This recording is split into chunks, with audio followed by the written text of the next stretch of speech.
رمضان المبارک کا مبارک مہینہ اپنی آب و تاب کے ساتھ آیا اور چل رہا ہے. جو قدر کرے گا اس کی، رمضان کے مبارک ایام کی جو قدر کر لے گا، وہ اپنے لیے اس رمضان کو اللہ کی معرفت کا، اللہ رب العزت کی نورانیت کا ذریعہ بنا لے گا، اور جو نہیں قدر کرے گا وہ ویسے کہ ویسے رہ جائے گا. اللہ ہمیں قدر کی توفیق دے. میں نے قرآن مقدس کی آیت پارہ نمبر 18 میں نے چند آیات تلاوت کی، اور ذخیرہ احادیث میں سے حضرت عبداللہ بن عمر رضی اللہ تعالی عنہما کی روایت کردہ حدیث میں نے بیان کی. رسول اللہ صلی اللہ علیہ وسلم نے ارشاد فرمایا، اسلام کی بنیاد 5 چیزوں پر ہے. جس طرح ہر چیز کی بنیاد ہوا کرتی ہے اور وہ بنیاد پر اس کی چھت قائم ہوا کرتی ہے، تو اسلام کی جو بنیاد ہے وہ 5 چیزوں پر ہے. تو اسلام کی بنیادوں میں سے ایک بنیاد زکوٰۃ، جس کے متعلق میں نے آیت میں بھی اشارہ کیا اور اس حدیث مبارکہ میں بھی اشارہ کیا. اس پر میں عرض کروں، جس طرح اللہ رب العزت نے نماز کو فرض کیا ہے، اسی طرح اللہ رب العزت نے زکوٰۃ کو بھی فرض کیا ہے. نماز دن میں 5 مرتبہ ہے، ہر مسلمان پر ہے، اور زکوٰۃ سال میں 1 مرتبہ ہے اس مسلمان پر جو کہ صاحب نصاب ہو. تو زکوٰۃ جو ہے، زکوٰۃ کے لغوی معنی، اس کے معنی ہوتے ہیں کہ پاک کرنا، نشو نما کرنا. قرآن مقدس نے زکاتی کا جو لفظ یہاں استعمال کیا ہے، تو اس سے مراد مفسرین نے یہاں پہ 2 قول اختیار کیے ہیں. ایک قول جو زکوٰۃ کا ہے اور ایک قول اپنے نفس کے تزکیے کا ہے. تو زکوٰۃ کا لغوی معنی ہوتا ہے پاک کرنا، یعنی اپنے مال کو پاک کرنا، اور مال کی بڑھوتری مراد ہے، نشو نما مراد ہے.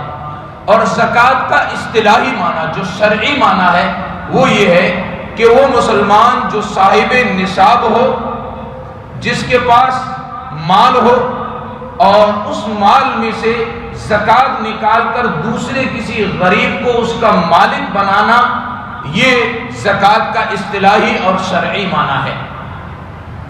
زکوٰۃ کس پر واجب ہے؟ زکوٰۃ کے لیے شریعت نے اس زمانے میں 2 چیزیں مقرر کی، کیونکہ اس زمانے میں یا چاندی کا رواج تھا یا سونے کا رواج تھا. جو سکے تھے وہ بھی چاندی کے یا سونے کے. تو سونا جو ہے 20 مسکال 20 دینار، جو کہ 7.5 تولہ ہمارے دور کا بنتا ہے، اور چاندی 200 درہم، جو کہ 52.5 تولہ چاندی بنتی ہے. تو یہ مقدار متعین تھی اس زمانے میں، جبکہ چاندی کی قیمت اور سونے کی قیمت دونوں کی برابر تھی یا ان قریب تھی. بھائی جتنے میں 20 مسکال سونا آ جاتا تھا، اتنے میں وہ 200 درہم بھی آ جایا کرتے تھے. یعنی 7.5 تولہ سونے کی قیمت جو تھی وہ 200 درہم تھی، اور اس وجہ سے یہ ان قریب تھا. اس وجہ سے ان دونوں کو مقدار متعین کیا گیا. اب چونکہ زمانہ آگے بڑھا، اب چاندی کی قیمت 52.5 تولہ چاندی کی قیمت تقریباً 51,000 یا 52,000 بنتی ہے، جبکہ 1 تولہ سونے کی قیمت 66,000 ہے. تو اب ان دونوں میں سے کس کو مقدار کس کو بنایا جائے گا اور بنیاد کس کو بنا کے زکوٰۃ دی جائے گی؟ میں نے بقرعید کے موقع پر عرض کیا تھا کہ قربانی کے موقع پر سونے کو مقدار بنایا جائے گا. سونے کے برابر جس کے پاس پیسے ہو وہ قربانی کرے گا.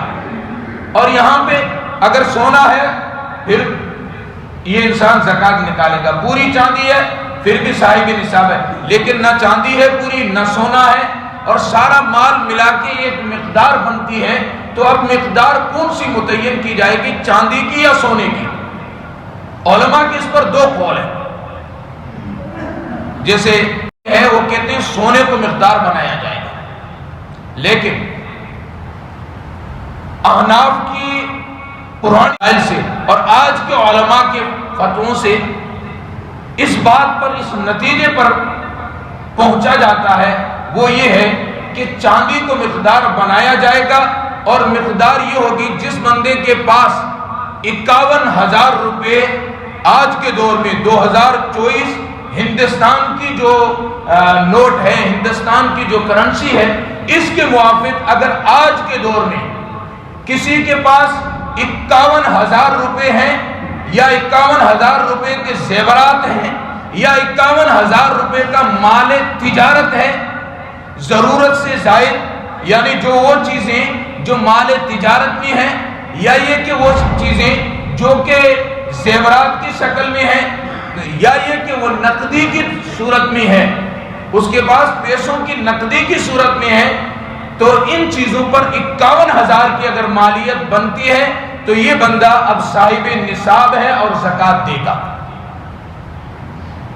اور زکوٰۃ دینے کے فوائد رسول اللہ صلی اللہ علیہ وسلم سے ایک صحابی پوچھتے ہیں، حضرت جابر بن عبداللہ رضی اللہ تعالیٰ عنہ بیان کرتے کہ نبی پاک صلی اللہ علیہ وسلم کے پاس ایک آدمی آیا اور کہنے لگا، اللہ کے محبوب، اگر میں اپنے مال کی پوری زکوٰۃ ادا کر دوں مجھے کیا ملے گا؟ رسول اللہ صلی اللہ علیہ وسلم ارشاد فرماتے ہیں، اگر اپنے مال کی پوری زکوٰۃ ادا کر لے گا تو اللہ رب العزت تیرے مال کو اور تجھے شر و فتن سے بچا دیں گے۔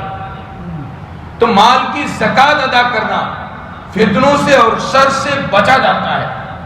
میں نے پچھلے سال یا غالباً بقرعید کے موقع پر ایک قصہ سنایا تھا کہ دارالعلوم دیوبند کے ایک زمانے میں ایک منشی تھے، تو وہ ہر چیز میں کہتے تھے اللہ کے فضل سے۔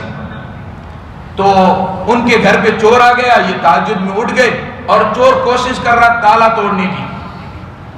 حضرت اپنی تہجد پڑھتے رہے، وہ کوشش کرتا رہا کہ تالا ٹوٹ جائے، نہیں ٹوٹا۔ 1 گھنٹے 1.5 گھنٹے کے بعد فجر کا ٹائم ہوا، حضرت فجر کے لیے جب جانے لگے، کہنے لگے کہ صبح سے تم سے لگ رہے ہو، 1-1.5 گھنٹہ ہو گیا، 2 گھنٹے ہو گئے، تم سے نہیں ٹوٹا، تو اب تو کیا ٹوٹے گا؟ تو اس نے سوچا جگ گئے، وہ بھگ گیا۔ تو حضرت آئے اور مسجد میں کے امام صاحب سے کہنے لگے کہ آج اللہ کے فضل سے غضب ہو گیا کہ وہ چوری کرنے آیا تھا، پوری رات کوشش کرتا رہا لیکن چوری نہ کر پایا۔ تو حقیقت یہ ہے کہ اپنے مال کی جو پوری زکوٰۃ ادا کرتا ہے، اللہ رب العزت اس کے مال کو شر سے بچاتے ہیں۔ اور دوسری بات